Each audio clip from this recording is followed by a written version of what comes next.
just wanted to get on here, connect with you guys a little bit about my history in real estate. So I've been licensed since 2015. I originally signed up with a brokerage called Keller Williams. I stayed licensed with them for maybe a year or so. So let me tell y'all a secret for those of you who are interested in becoming a realtor.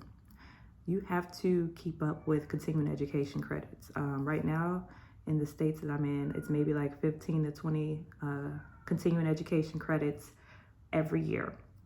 Those credits cost you. It's like going back to school each year, just so you keep yourself knowledgeable in the real estate industry. It's required.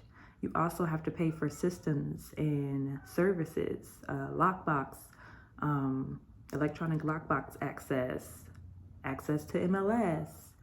So you're able to give your client resources that they need in order to find their home or in order to list their home.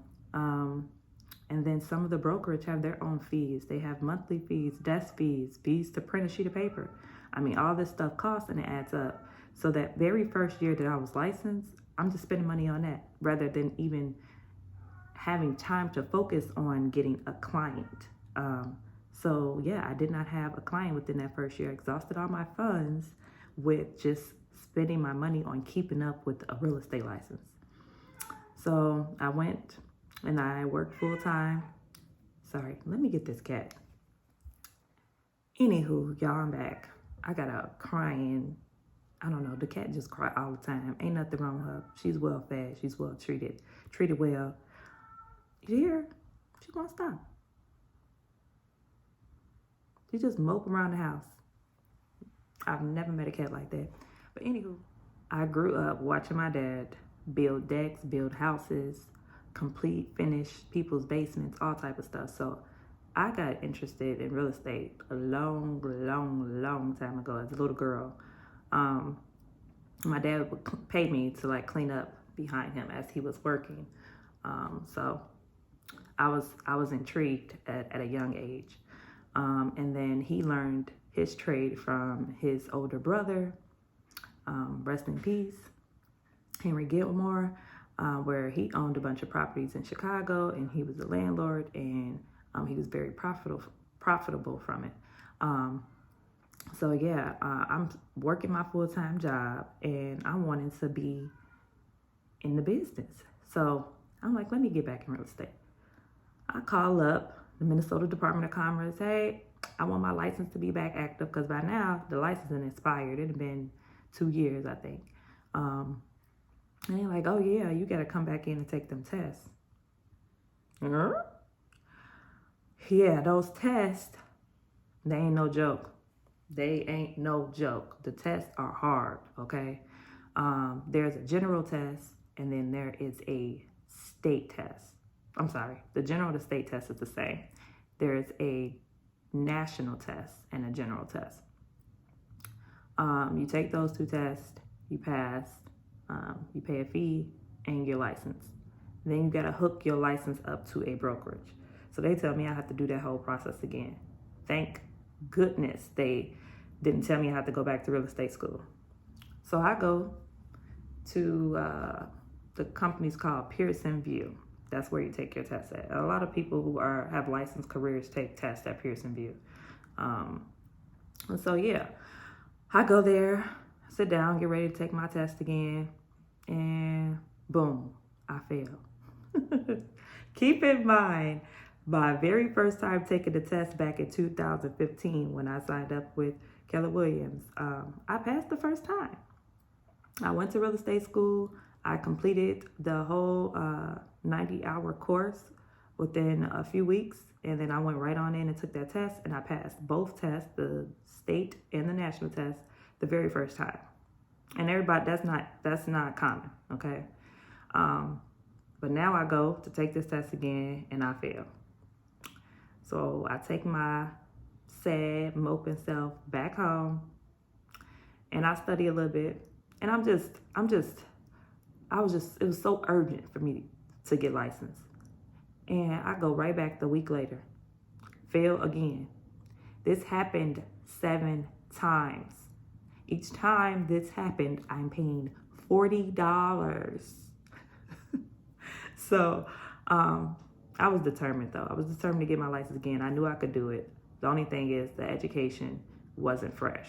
I had been did real estate school like 3 years ago. So I was like, you know what? I'm not studying enough.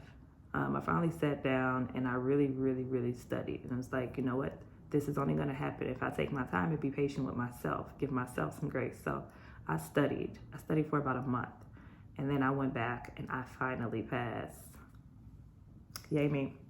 So I passed, and now this time I'm looking for a way that I could save money on all these fees it's going to cost me to keep up with this license. So I find a small family, I'm not even going to call it small because it had over 500 agents. But I find a brokerage in Bloomington, Minnesota called Bridge Realty. Let me tell you, I'm going to give them their kudos because Bridge Realty held it down, honey. I went and met with the broker and I put my license with them that very same day. It cost me nothing, okay? They don't take any of your commission when you buy. I mean, when you have a buyer or seller, that when you make money, they don't take any of your commission. And it wasn't going to cost me a monthly fee to just be licensed with them, which they usually the broker just call it like a desk fee or something. And that's if you're using their printers, using their paper. No, he let you use the printer for free. Okay. So I was really happy about that. And this brokerage is very family oriented. And so I was able to just put myself in there and introduce myself to people and become familiar with the process and actually extend services to other realtors. So what I started doing just to get my head in real estate and not just sit around and wait for myself to get a buyer or a seller who was interested in buying or selling a home, I started working with other realtors. I'm not going to compete with my colleagues, with people that do the same thing as me. I'm going to reach out and learn from them. Okay, don't let society fool you.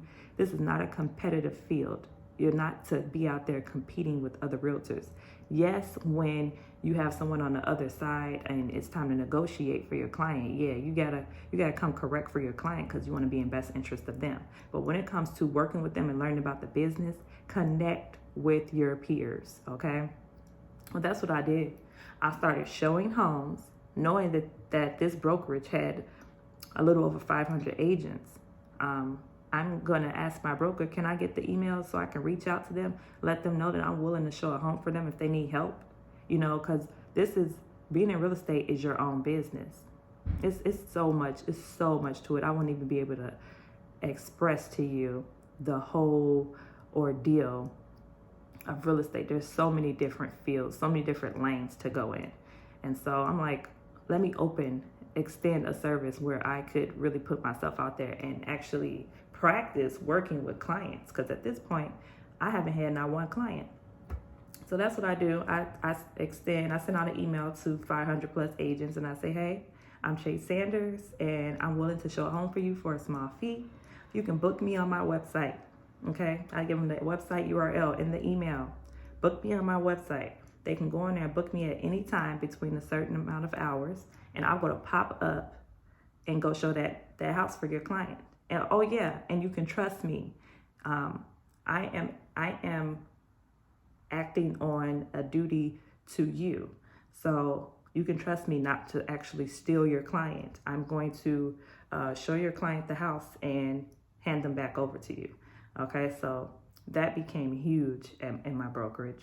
And everybody knew to go to Chaise if you need a home shown. You busy, you can't, your client is wanting to see this home and homes are going off the market really quickly. Go to Chaise, she'll show the house for you. Okay, so that just became really huge and I gained a lot of knowledge doing that. Let me show, I can't even tell you like how many homes I've shown. It was crazy, it was bananas. So I do that. And then I start to go to open houses and I'll actually do open houses for them as well. And that's where I start getting clients and momentum. And I was sharing these homes that I'm showing on social media. So a lot of people were saying, oh, look, and that's how I'm bringing in interest and people saying, you know what, I'm interested in buying a house. Can you be my realtor? And boom, that's how I got my first client. Okay. Secondly, as I'm doing that, I'm also still wanting to learn more, because there is a process happening behind doors. There's documents being signed, there's lenders being involved, there's inspections happening, there's title companies you have to include. There's so much stuff happening behind the scenes. So I start educating myself and going to continuing education courses to learn more. And when I'm sitting in these courses, there are realtors who are teaching me. And if I put myself in a position to be as knowledgeable as they are, a few years down the line, I can be a realtor teaching other realtors. Boom. That was another field that I wanted to get into, because generally I have a degree in education and I'm very passionate about educating. So even though I love to sell homes, I love real estate, the process of that really has me like invested and like really into it is the fact that I get to teach people how this go. I get to really explain in detail this entire process. I'm not just doing things behind the scenes and you don't know about it. I'm telling you every step of the way what's going on. So I started educating myself on how to become a real estate instructor. And I took a few more courses and I said, I'm going to train other realtors. And what happened is you do an application and you have to have some type of history of training, which I already did because I went to school for education. And so there I was able to apply to be a real estate instructor. So now I'm happily giving out courses to other realtors where they are able to keep their license and I can train and educate them on a specific topic. Whew, it's a mouthful. But yeah, I just wanted to open up a little bit about this entire process and to let anybody know who's interested in getting into real estate that you can do it as long as you invest yourself wholeheartedly. As long as you find a path specifically for you that you know that you're not going to want to go away, and you're going to continue to put in, and you're going to reap the benefits from that. So I continue to work with my buyers and sellers and educating them in the process. I continue to offer services to other realtors, and I continue to learn every single day more and more that I can. I'm really interested in working with investors. I've worked with a few already, but that's a whole different ball game, and I'll do another YouTube on that. But I'm gonna let you guys go. If you have any questions, please feel free to reach out to me. My name is Chaise Sanders. I'm a licensed realtor in Minnesota and Florida. You can find my information in the bottom and details. Thank you and enjoy the rest of you guys' weekend.